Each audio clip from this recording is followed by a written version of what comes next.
Matanong ko lang, busy ka ba ngayon or productive ka lang talaga? Alam mo, ang napapansin ko lang talaga ang dami sa ating very busy. Gising ng umaga, uwi ng gabi, pagod na pagod. Pero minsan napapaisip ka, may patutunguhan ba itong mga ginagawa ko? Busy doesn't mean you're always productive. May mga araw na parang ang dami mong ginagawa. Pero sa loob mo, parang kulang. Pagod ang katawan, pero mas pagod ang isip at puso. Doon ko na-realize na hindi sapat na gumagalaw ka lang. Importante rin na alam mo kung bakit ginagawa mo ang lahat.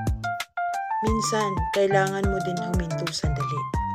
Magdasal, mag-reflect, magpa-align ulit kay Lord.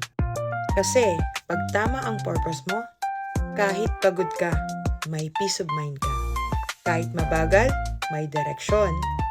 At kahit tahimik, may growth. Real talk, hindi masamang maging busy. Pero mas mahalaga na intentional ka. Hindi lahat ng pagod may rewards.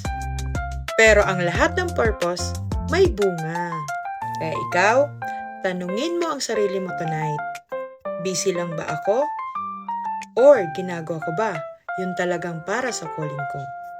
Kung nakarelate ka, comment mo, purpose.